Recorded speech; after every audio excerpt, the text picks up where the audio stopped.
We are rocking and rolling, in the words of Kyle Mills, who's down the end, and another episode of the Cricketers Network. My name is Ben Hurley. I'm the host of the Cricketers Network, and what a panel we have today on the A-Team. Kyle Mills, who I've previously mentioned, and Jimmy Neesh is here. Welcome, gentlemen.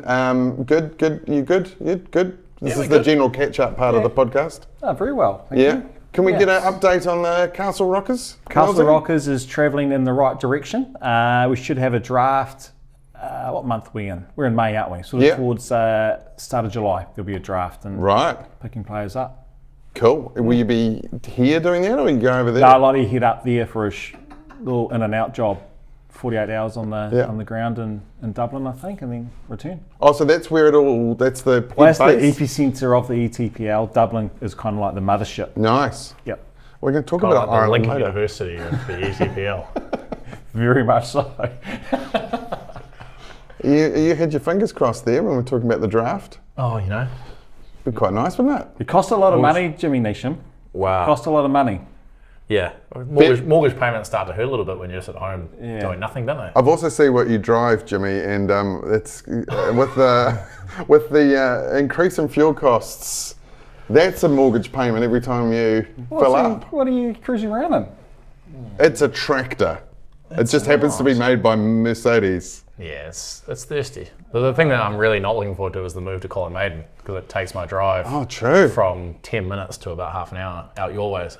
I really thought Western Springs was the answer to that whole thing. In the middle of town, not the middle of town, but close to town. Basically the middle of town. Yeah, close to the motorway system. What? Because the speedway's gone, right? It's something to do with open wheel stock racing and concerts, I think. Concert's good. It's a good concert venue. Yeah. So is Eden Park, by the way, and thank you for having us, Eden Park. Lots happened in the last couple of weeks of cricket. New Zealand cricket has a new CEO, Geoff Allott, the big strapping left armer, that's how I remember him, from the 1999 World Cup, just blasting out batsmen. And gentlemen, it's about time Canterbury had some power in New Zealand cricket. Would you agree? Wow, yeah, New Zealand sport, they're everywhere. I've quickly learned they're everywhere in the media as well in New Zealand. Not here, not on this panel. Not on this panel, but first and foremost, great bloke. I understand he is a great bloke, very popular, isn't he? Yeah, champion human and smart person, worked for New Zealand cricket before. I think his business has been up and going in India and here for 15 years, I think, so he's got good relationships over there and understands cricket, leading wicket taker at the 99 Cricket World Cup. Tied with? Left arm rockets with Shane. Correct, Kyle Mills. Ding, ding. There you go. Dennis is always impressed with my nerdy cricket knowledge. You guys aren't. Yeah. I'm sort of 2000 and onwards. Oh, right. Yes, sorry, young fella. So Mills's career stats probably give me a challenge for me. But just a good bugger. I think he'll do a good job. Is it a bit of a hiding to nothing taking a job like this, considering the track record of New Zealand CEOs in sport? It seems like you've got that sort of shelf life of a World War I pilot. I think any kind of role like that is challenging. It's an exciting time, I think, for New Zealand cricket. It certainly is. The status quo is probably not going to work anymore. So I think it needs some new ideas and a new direction. And it's a great chance to guide us through a bit of a storm, and hopefully we can continue to compete on the world stage first and foremost as a team, and then commercially on the other side as well. Lots of stuff happening with NZ20 next year now, and then other things on the horizon as well. That Major League Cricket team, I think, coming in. Oh yes, okay, we'll get to that in a second. My question is this: why do we have so much more trust in a CEO when they've played the game? Do you think it's a prerequisite? Well, at an international level, like I know that the previous one had played the game at a decent level, but to understand the pieces on the chessboard, the cricket landscape is a really difficult one to navigate around. So I think having played it and a smart person as well, I think it's advantageous. I think an outsider coming into this messed up cricketing world that we all live in is a big head scratcher. It'd be tough to navigate their way around. So he understands the landscape here in New Zealand, globally, so he kind of ticks a lot of boxes. But horrible jobs, I reckon. New Zealand Yeah. sport was, 5 of them at one stage were up for grabs, and impossible to please people.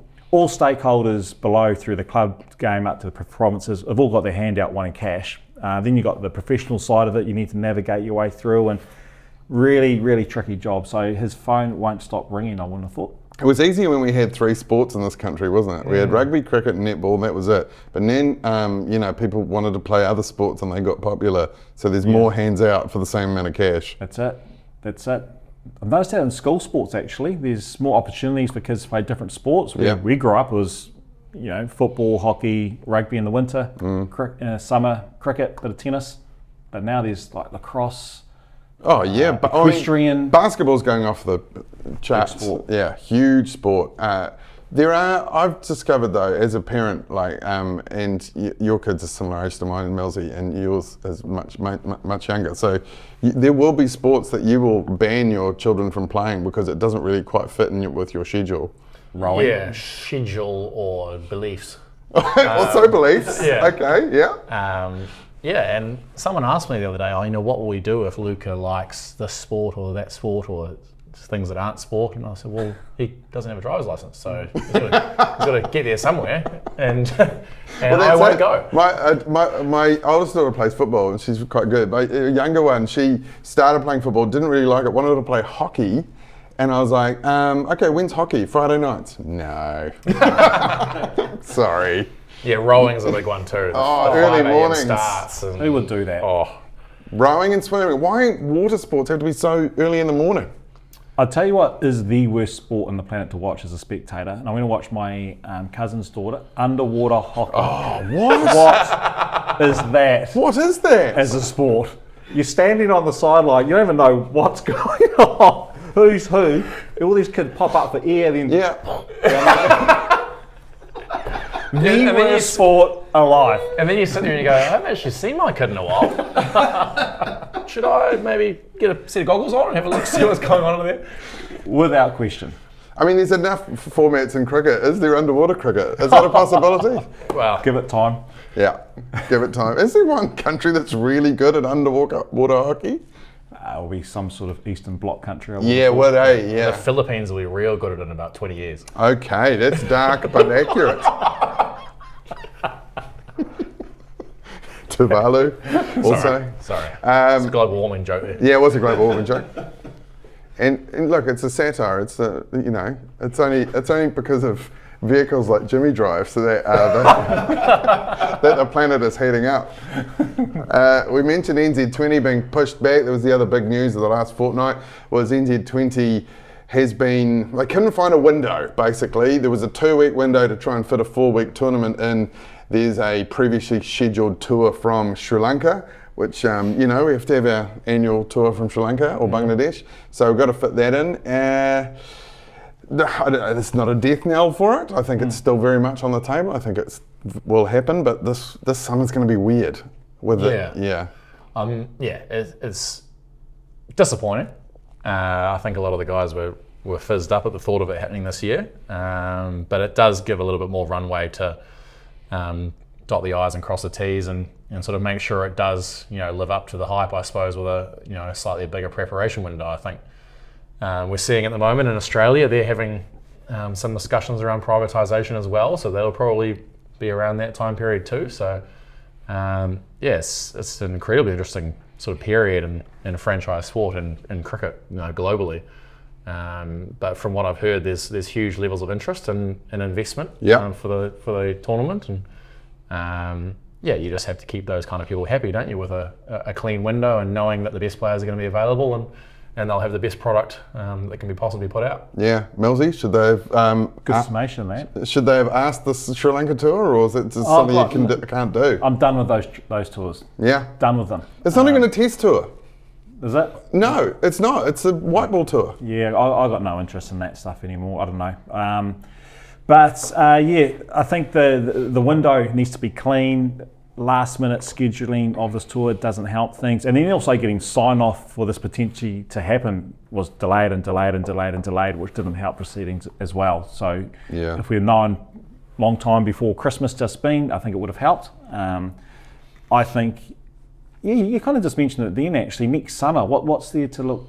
Well, unfortunately, there's the 4-test Aussie series. So Over there, yeah, that's over right. there, which isn't obviously good. it's not a home series, but it's pretty good viewing times. Yeah, that'll be and good. a 4-test series, we never get to play anything more than a 3 generally. So that's pretty exciting. Yes. We've got India at home, don't we? And a test Well, series. ODIs and tests. Is it okay. tests as well? Is it? I think so. Okay. Oh, that's exciting. Yeah, it's a pretty good summer, isn't it? Really. Yeah, I'm back. And then Sri Lanka. And then Sri Lanka, yeah, exactly.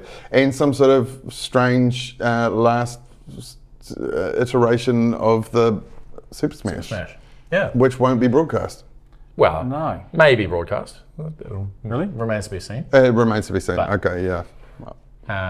Yeah, and then I assume 3 months later we'll probably go back to Pakistan, I'd imagine. Yeah, it's about time. Because that tends to be sort of Where March, don't April. we tour very often? With the men's team I'm talking about. So South Africa. We don't go to South Africa. Yeah, why is that? I don't know. I think just the summers sort of block each other off. Both Yeah. home good ballers point. want to have their home summer. Well, that's a good point because England gets the northern hemisphere to itself basically for the summer, whereas down here it's South Africa, Australia, New Zealand, and quite a lot of subcontinent countries play Yep. in our kind of summertime as well. So it's hard to. Whereas England it's just everyone can go there during England; they get it all to themselves. That's so true. Yeah. What about the Windies? When are they? The Indies are a bit more Marchy, aren't they? March, April. I feel like we've toured there in the winter in the past, like Yeah. June, July. The CPL's like April, May, isn't it? CPL Yeah, it's September. Oh, way off. It is hard to keep track. It really is. And then that's it, is it? I'm just trying to think. There's nowhere else, is there? They're the major zones. But your tour of England's good. I'm looking forward to that. Great tour of England. Yes, let's talk a bit about that actually. Let's jump ahead. So the other week, you, me, and Ben Horn, I believe, did our 11s that we thought would be playing for New Zealand. Yes. We were pretty close, but there were some bolters, including Central District's Dean Foxcroft. We've seen a bit of Dean. He played really well in Bangladesh. You would have played against him, Neesh. Yeah. And I don't know. What can you tell us? Don't really want to pass judgment on a fellow player, I guess. It's a bit difficult, but I think Dean's been doing the job domestically for a fair amount of time now. He obviously, unfortunately, got locked out during COVID. Had a couple of years out of the country, so Oh, that's right. he's come back. He's he's a solid middle order batter. Plays the short ball well. Plays quick bowling quite well.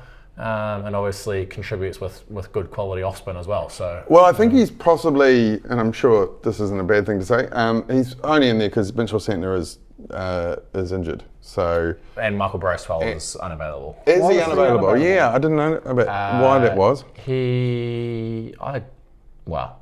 I don't want to speak out of school, but I think he's had a bit of time away in Pakistan, and Right. sort of workload-wise was a bit tough to get up for Test cricket. okay. He had an injury last summer, which he's come back from. So yeah, I don't think he's retired from red ball All right, cricket or anything okay. like that. But Well, I think it's just it's a big squad. 'Cause I was sort of thinking is. we're naming it on 15 players, but there's 19 odd guys. Is Will Young in the squad? Will Young, for Ireland, but Nichols? not for England. yeah, so Yeah, it's a bit- there's the Ireland test which starts next week, and then there's 3 tests against England, yeah. So going on. him and Christian Clark, I believe, are playing the Ireland tests only. A test, rather. Oh, actually, I can't see his name on here, I'll be honest. Who? Will Young. I think he's Ireland. Ben Sears is Ireland, and a 16th travelling reserve for England. But the big exciting thing about this tour is the big man, Kyle Jamieson, back with the red ball in Back hand. with the red ball. And in conditions that will suit him. I'm looking forward to seeing him after it must have been almost 3 years since he got a decent test run. He's been injured Yep, out I'd of say the that's right. red ball team for a while, so he'll be chomping at the bit to get back into it. Will O'Rourke as well. I think he's going to Yeah. be excellent. I actually think we tip him up. Good time to play them. You would hope so. Same. Good time to play them. They've I released. actually think dark horse as well. Nathan Smith with the Duke, early season conditions will be a handful. I wondered about that. I also wondered about Zach Folkes, just the way that he can bend the ball as well. I think in those conditions, is it that much different from New Zealand playing in England? Yes. Is it? Yep. Does it swing more? For longer. It stays newer and harder for longer. The seam is much more pronounced. So Right. you play a county game in England with the Duke, and you talk to like the seam bowlers around, like, oh, you know, this guy, what are our plans to this guy? You know, in New Zealand, you've actually got to work guys out and, you know, couple through here, get them on the back foot, nick them off, and they just go, oh, just throw it up there, scrambled seam, one will nip away, one will nip back. It'll either hit them on the knee roll or bowl them, and it'll be fine.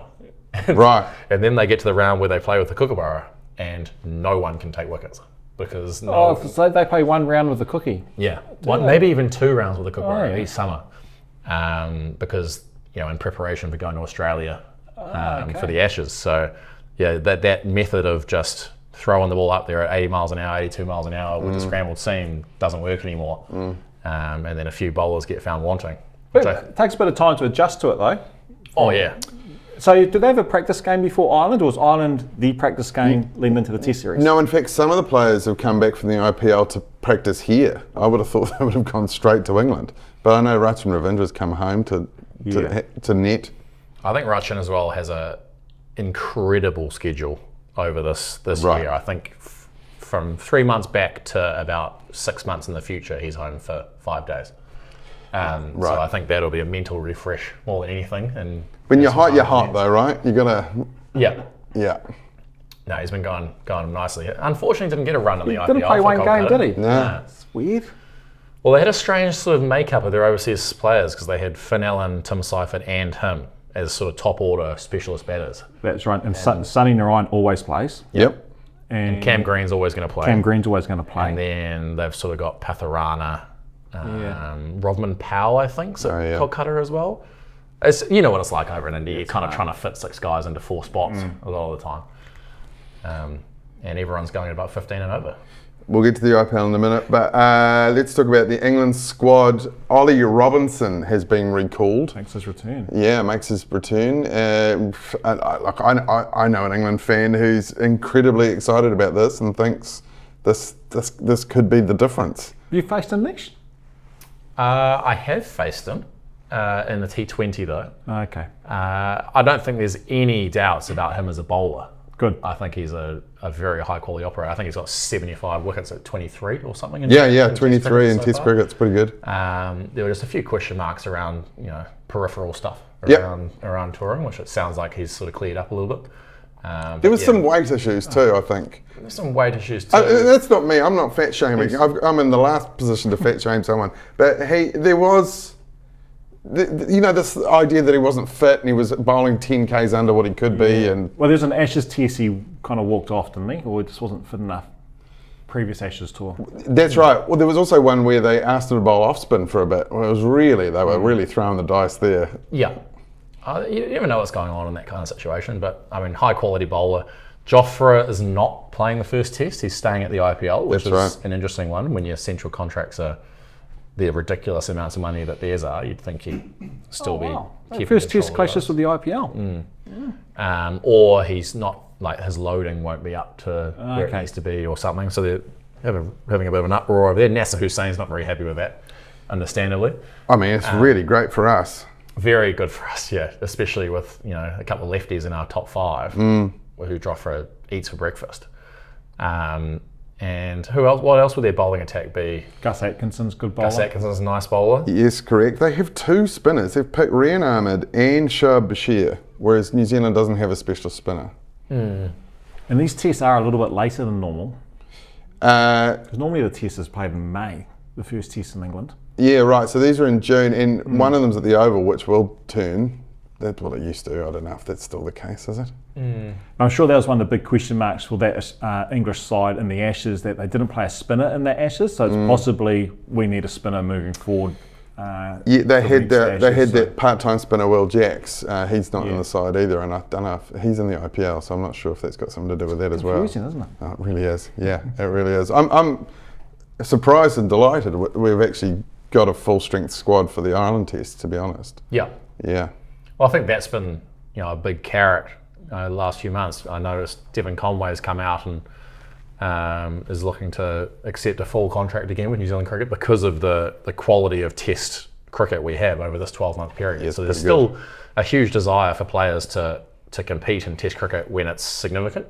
I think it's what, you know, has been, you know, hard to reconcile, I guess, is when you've got test series that are not as significant eating into other white ball opportunities, which is where guys have had to make a tough call. But yeah, there's certainly no lack of hunger for guys to compete, against England and Australia and India and those likes.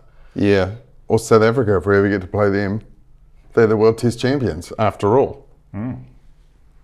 So no comments on that. We did play them, but it was a second string. Yeah, that was a shocker. Yeah, because of the SA20. I think that was Kyle's last test. I think that's when he went down. Oh, Jamo, yeah. No, talking about yourself in the third person. I didn't quite understand that. I went down every test. Actually, I had to do a bit of research on you for a segment we have coming later. I in my mind, you were never injured that often, but you were a lot. Yeah, a lot. Yeah. Mentally as well. Yeah. Have you got pins? Everywhere. Yeah, you must do. There, shoulder reconstruction, scaphoid, no pins in the knees or the ankles. They have surgeries down there. Do you set off the thing when you get in the airport? No, I didn't, but I did set off the thing in the airport. Do you remember pre-COVID, this thing called SARS? Do you remember SARS? Yeah, SARS, yeah. Yes, I came back from a tour of India and set off the whole gadget thing that we walked through then. I had to go straight to a hospital and get locked up. Temperature or? Yeah, temperature was through the roof and I was crook. I felt okay, but it's a bit crook, but it was the start of it. Yeah. The bells and whistles went off and you do think of that. everyone just went home and left me there. Yeah. I went to Taiwan recently and they had the temperature checker thing. And you do start, as you're walking up to it, you're like, am I good? Am I good? Yeah. Yeah. I'll point out I didn't have SARS. Good, thank you. Okay. You're not patient zero. Yeah. But I had, I don't know, some sort of bug you can pick up from that part of the world, Nish. One of my favourite ones of Millsy on tour. It was my first tour in South Africa. And DRS had just come in. It was like fresh. And I remember you're both a new ball at Potch or Pal maybe. And Quinton de Kock kind of squared up and it nipped and hit him in the back knee roll. Oh, yeah. And the umpire's given it not out. And he's just like, what? Like turned around to, who would have been Skipper Baz. It's out. It's absolutely plumb. It's absolutely plumb. Review it. And like, no, what happens these days is like you look at point and you go, oh, is it too high? No, height's good. You know, you kind of, and he was just like, no, Baz, it's out. It's out. And we're like, oh, and it like comes up. And we're all watching on the big screen. And it just pitches outside leg, just like killed straight away. And Millsy's there is like, I probably owe a few umpires an apology. Over the years. Actually, it was another thing that came up in the research was disciplinary issues. Yeah. I can defend everyone too. Yeah. Fortunately, they're all on the pitch. Yeah. Or on the field, you know. One, it made me furious. So Shahid Afridi was ridiculous appealer. Okay, So we're in a hyperactive guy. And so then we were in Dubai, so we thought we'll just start doing the same thing. And so I did it. And Aaron Redmond did it first. This ridiculous appeal and tore his groin, so he had to come off the park. Appealing? Because he tried to replicate Shahid Afridi. And then, so he had to come off injured by doing that. Then I did it, and then got hauled in at the end of the match. And I said, that's just ridiculous. Afridi does it all the time. And the guy, Pycroft? Is it Pycroft? Andy Pycroft said, no, well, the thing is, that's out of character for you, Kyle, whereas that's consistent for a Shahid Afridi. So docked me like 50% of my match fee. I was gutted. Yeah. Oh, wow. So because you had good previous character. Well, it's not how you normally appeal. So I was doing over anything, because Afridi was doing it all the time. It became a theme for the series. So poor old Redders did it and tore his groin. That's weird.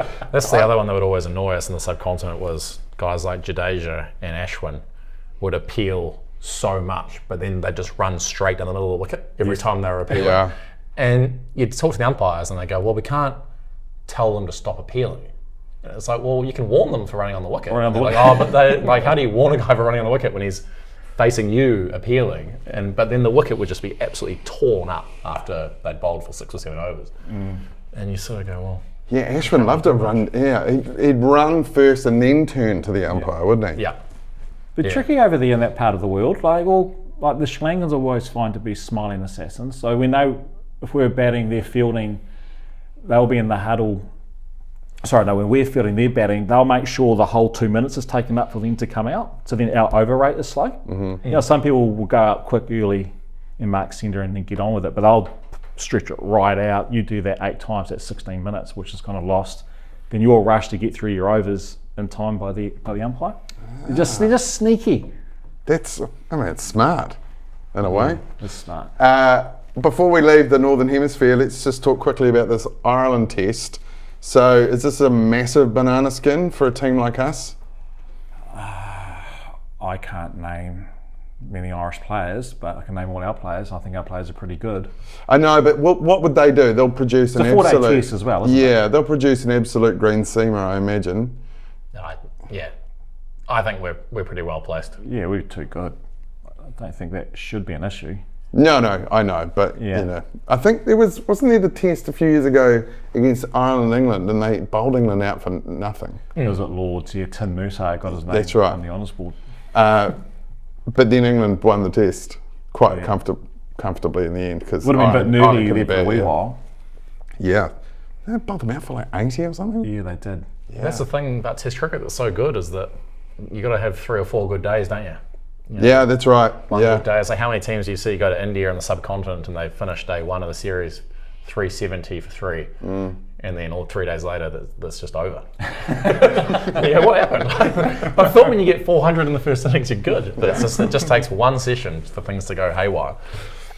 Before we leave the Northern Hemisphere, White Ferns finished their series against England. It was sort of a development England side. There's a few stars in there, but not all of them. But the main thing to take away from this, Susie Bates played her last ODI for New Zealand, and are we calling her a great servant of the game? Is that the title she gets? What does servant mean? She's a great player of the game. I know, but it's just one of those labels that you get when you've played for a long time. You just get a great servant of the game. I think she's done like a wonderful job for that team. Yeah. Without question. Like a long career. The first rock star of the women's game in New Zealand, I would say. Yeah. Because she predates Sophie, and I'd say like the first kind of... I mean, I know that the Ferns won the World Cup in 2000, and it was like Emily Drum, maybe you would say, was kind of a household name out of that team.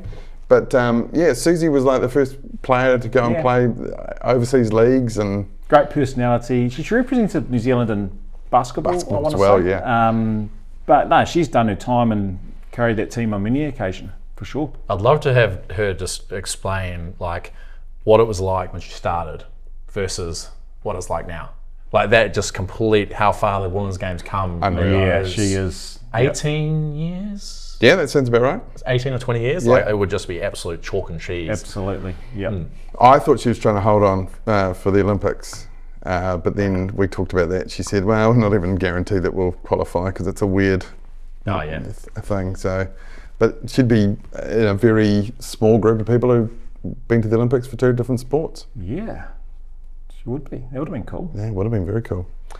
So they have a bit of a break now, I think, the Ferns, or do they have T20s? They have a little holiday, don't they? Yeah, I think they have their holiday. Go to Europe for 3 weeks and then come back. Basically, yeah. before the World Cup. Right, let's talk a little bit of IPL. I was having a look at the table they have for the MVP, where you get like points, and the highest ranked New Zealander is Finn Allen. He's got a 90 and 100 in the last sort of 10 days. Suravanshi, the 15-year-old, this week hits another 90. And I was saying to you guys just before we started, and I think that's quite a key thing, is there's not that many stars, international stars in cricket anymore. Like when I was a kid, there were players that kind of, transcended the sport, so that people knew who they were. Even if you weren't a massive cricket fan, most people knew who Richard Hadley was, who Brian Lara was, who Wasim Akram was, who Ian Botham was. But I don't know that there's that many anymore. Maybe I think in recent times we've had the Fab Four. It's like Kane, and Joe Root, and Virat Kohli. We've had that. That's been talked about a lot, but there's kind of a changing of the guard now. Those boys are me at the end of it. Who's the next wave coming through? I'm not sure. Well, a 15-year-old who can smash around the world's best bowlers, it's just a curiosity. Like, I feel like it's going to bring people into the game that wouldn't necessarily normally watch, because they're like, well, I've got kids that age, and they're not facing Geoff Allott. No, maybe on PlayStation, but yeah. I'd say I'm thinking about people. Pat Cummins probably. I reckon Pat would Cummins transcend the sport, especially in Australia. You've got your Virat Kohli, Rohit Sharma, Bumrah. Ben Stokes probably. Ben Stokes. Stokes, yep. Yeah. But you're right. I mean, it probably also goes back to what we talked about earlier around sport not being, as prevalent in society as it was sort of 15, 20 years ago, Yeah, or it's more disparate, because it's more than 3 sports now, which is very annoying. Yeah, you'd have to be an American athlete now to be sort of transcending sport. That's really, true. The global reach, but he has a huge chance to make an incredible impact on the game. The probably only comparison you can make is to Sachin Tendulkar when he first started at that young of an age. True. How his career would have gone if he had IPL back then. His technique probably would have been a bit different, wouldn't it? I can't imagine those high straight drives happening with IPL for 2 months of the year. He had a 3-pound bat, Sachin, so boom. Like a garage door coming down at you. Seriously was. I think it's annoying with those short batters as well, though, is because it's very hard to bounce them because it's so easy for them just to get under. Oh, the short fellers, yes. So you try and shorten them up and they just do this. Yeah. And then you go, that hasn't really intimidated them that much because it's so easy. Like a big batter like Kevin Peterson or someone like that, you can actually it's quite tough for them to move, isn't it? Away from the ball. Whereas Sachin would just do that and then you'd bowl a length ball and he'd just and Lara was small. Lara wasn't big at all. Oh, the world's best batsmen generally are short, aren't they? I mean, yeah. Matthew Hayden was the first guy. Was a big bloke, Viv Richards. Actually, he's not that tall. No. He's not that tall. Not compared to the rest of his team. Great wall. Yeah. The rest of his team. Well, the rest of his team were all like, your height and taller. Yeah, well, much taller. Big Bird, what was he? 6'9". Yeah, how cool would that team have been in the 80s, just, World Series cricket, in the pink uniform. But that's a team that almost transcends cricket. A lot of those players did. But you're right though, you make a good point. I was trying to think of a West Indian. Who's like the top dog West Indian? The last one would have been Chris Gale, right? He's obviously retired now. Dre Russ. J. Russ, How he played. Dre Russ. It's a good point though. Like, where is it? Because it might be less international cricket moving forward as well. But Pat Cummins certainly. I saw the other day he might have a $12 million contract just for Australia. Did you guys see that at all? Goodness. I mean, it is their number one sport, right? Yeah. Oh, the numbers are just astronomical on like media reach and TV rights deals in Australia. Australia is almost like a mini America in that respect. Like the numbers that are flying around for Fox Sports and Seven and all these things. Even like the commentators are getting paid ridiculous amounts for covering the Test summit. Yes, this brings me to a point actually about the BBL, because there's been all this talk about the BBL getting private investment. Does it need it? Like, it's so successful. I mean, and I'm just watching on TV and seeing big numbers at the grounds. I'm thinking, how do you improve on this? Yeah. I think there's a little bit of niggle in Melbourne and Sydney. The states have 2 teams. Yes. Because they're kind of owned by, so Victorian Cricket owns the Renegades and the Stars. And the Stars, which are they should be completely separate and doing their own thing, but they kind of have that ownership structure. That's why I think the most successful teams are the ones which are the Adelaide, the Brisbane, and around. See, I understand that Renegades have lost their ground, so they're on the move. I think they should move to Geelong, because I think it's weird that there's 2 teams they're in the in same one city. Like, how do you get I know. Who are you supporting? Yeah, in the same area. Normally you support a compass point, right, or a suburb. Like, you support the Bulldogs over the even with the Dragons Sydney or teams, whatever. with Canberra maybe as well. Like, there's a beautiful oval down there. Or Newcastle. That's right. Yeah, that makes more sense to me. Darwin. They've got a basketball team. That's when you see the other parts of Australia with sports teams in the NBL. Yeah. Well, I think also you see it in other sports. In that scenario, it always ends up with a big brother, little brother scenario. You think of like the Yankees and the Mets, or the Knicks and the Nets. Like if you have two teams in the same, the Clippers and the Lakers. Like one always seems to be the glory boys that everyone loves, and the other one's sort of the underdogs. Or sometimes they're attached to class. Like I know the Mets is sort of the more working class team in New York, and the Yankees are the middle class team. Well, Man City, Man United as well. There you go. Yeah, very much in the Liverpool, EPL for sure. Keep going. Play this game out. Arsenal, Tottenham. I'm not a big football fan. Arsenal, congratulations overnight. Yeah, sure. The BBL, the opening game of the BBL might be being played in Chennai, and I don't understand that at all. I understand it massively. I mean, obviously it's to do with money, but can you explain it to us better? So if you're running a franchise league and your biggest metric is views, okay, sure. Would you rather have your opening game in a city of 10 million or a city of 80 million? It's sort of... Yeah, Chennai's pretty big, isn't it? Yeah, it's... you couldn't get a better example of what's happening in world sport right now, I don't think, than that happening. I mean, we've seen the NFL playing games in London and all sorts of things flying around, but playing a domestic Australian cricket game in Chennai it's pretty incredible. Yeah, well, I've been to Vegas for the opening round of the NRL, so maybe that's what Chennai's going to become for the BBL. Well, is that a dry state? I'm not sure. Not when we were there, it wasn't. Some of those dry states have the most alcoholics. Really? Yeah, probably different rules for you guys than other people. We're going to take a quick break, and then we're going to come back with our new segment called 6 of the Best. Now, if you are somewhere out there who has a company or involved with a large company and would like to come on board as a supporter of the Cricketers Network, please slip into our DMs and your ad could be right here and be broadcast to thousands.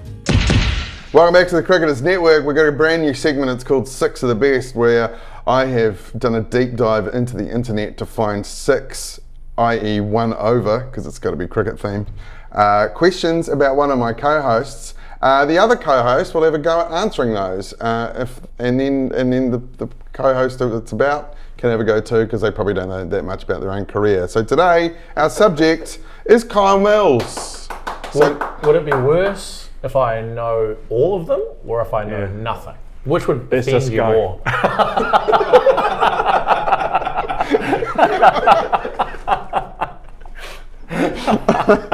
If you're on 5 out of 6 and you do the 6 and you throw it, well, we'll know. Okay, so don't answer yet, Kyle. I'll ask Neesh first. He'll lock in his answer and I'll go to you to see if you know. Okay. So what year was Kyle Mills the #1 ranked ODI bowler in the world? Neesh, what year? #1 ODI bowler in the world, I reckon it was either 11 or 12. I'm going to go 12. You going to lock in 12? Millsy? I would say 09 or 10. What are you doing? It wasn't over 2 years, it was just 1 year. Was it? Probably just 1 week. It was more than a week, I looked there. I'm trying to think of surgery then, a 7. I can back into 09. 09 is correct. Gave you a good credit there. Yeah, thank you. Late in the career. Kyle Mills hit 38 sixes in ODI cricket, 5 in T20I cricket. How many sixes in Test cricket? Oh. What would you have played? 15? 16, I think, wasn't it? Yeah, and high teens. So I was a very disappointing batter. Don't answer yet. I'm going to say 2. You're going to say 2? Yeah. I can't, Neesh. I reckon I would have hit at least 8. I would have thought. Neesh is much closer. You hit 3. 3. 3 sixes. 3 sixes. It was a different era. It was a different era. But put it this way. I remember 1 at the basin. Who off? Can you name all 3? This is a good one. This is great. Malinga. He dropped 1 off short. Malinga, nice. He ended up on the road. Not windy that day. Not a top edge, over back over his head. Must have got 1 up at Old Trafford. I actually don't know the answer to that. So. No, Monty. Oh, Monty Panesar, yeah. I could have just made that up. Sure, we'll take it. And since we're just putting names out there, I'll just say Shahbak there over his head. Well, over his head or Nolan Khan's head? I actually don't know. So Mark Richardson hit 4 in his Test career. Obviously, he faced a lot more balls than you, Yes. Millsy. 1 is offshore backdoor though. Wow. Yeah. One of these ones. Yeah, Over fine leg. that's the most likely. All right, question 3. Millsy played the first ever T20I in 2005 and took the second ever wicket in T20 internationals. Who was it? This is a great question. I'm trying to think about who would have been in the top order. Ponting got 99. Yeah. So it would have been one of the openers. That's my poker Hayden? face. You locking in Hayden? Oh, did he play that game? I I don't. can't say. Trying to think of who was running around. Hussey. Okay, you're going to go Hussey? Mike Hussey. He'll know the answer to this. Who is it? I think it's Gilchrist. It's Adam Gilchrist is correct. And then But you didn't get the first. Who got the first wicket? it must have been Daryl Tuffy. Daryl Tuffy got whoever else out the Would other have been end. Hayden? I think it might have been Hayden, yeah. Yeah, because I remember Caught the Damien deck. Martin played, Simons played. Ponting smacked this everywhere. All right. I just bat 6. Yeah. Was it Tuffy or Geoff Wilson? He had a big 6. I think it was. I was sitting over in that stand directly opposite it. I just remember that drop kick, and you go, "Oh, that looks quite big," and then it went. Oh, bang, you were and hit. attending. I was. Oh, I was you in were the 05. The Taverns Yeah, Club. 05, I was 14. Yeah, So I nice. was in the Taverners stand. Yeah, that's maybe interesting. next to the Taverners stand. Oh, snuck a beer in. It was a different time in those It days. was, wasn't it? Yeah. Question 4. Kyle Mills is still the leading wicket taker in what tournament? This is hard, but it's a great I little do know stat. this one. It's a great stat. Is it international tournament? It is an international tournament, yes. My low school boys. Gillette Cup. That would be a great one to be the top of Gillette Cup. ICC knockout. Correct, Jimmy Neesham. Champions Trophy. Yeah. Who's second?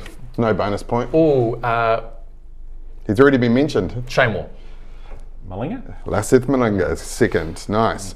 Kyle was bowling coach for KKR in 2020. Where did they finish that season? 2020. Baz got the sack after that, so Correct. I'd imagine it was last. It wasn't last, actually. Was it not? Did we make the final? Did we make No, the final? Or? no, neither. It wasn't first or last. It had to be missed the playoffs. 5th? Fifth is correct. Nice work. Sorry, and Baz. one to Other come. opportunities presented themselves, Brendan. I apologise. One to come. In 2005, Stephen Fleming had to step in on the field and stop Millsy killing what South African batsman? That would be Faf du Plessis. Not correct. He got reprimanded, but that wasn't a Flem stepping in the middle of them situation. Was that another one when you came out with the bib on? And Yeah, that I regret. I've erased that from my memory. Flem got in the middle here and had to physically. Out here, I don't know where it was. I know. Actually. I think it's Graham Smith. It is correct, Graham Yes. Smith. Yeah. Yeah. But there's a targeted team thing. Oh, was it? Yeah. Because he was. He was a kid captaining, so we thought we'd just target them. He was That like went 22 well. at the time. And, Yeah, he was young. So was Flem when he was 21 when he. real young, yeah. Yeah. Yeah, that went well, that targeting. Because he only played about 150 tests, something like that. But not. I think it made him. He needs to thank us. I don't know what the score was there, but I hope I you had fun. got You two. definitely got. I was closest on 2. Yes, you got one, and you were closest on the other ones. That's not bad. That's not bad. Very good. Very that's good. the- So I'll do this benchmark. with Nish. Okay, 2. Right. Yeah. Excellent. Yeah, we'll do it with Nish next time. That is the end of the Cricketers Network for another week. We will catch you next week, and the week after that, we'll have some content from Lords where I will be. So how about that? Oh yeah. Wow. That's right. I'm the reserve spinner. So The spinner. the spinner. Correct. Yeah, actually frontline. So thanks very much to Jimmy Neesham, Kyle Mills. We'll see you soon.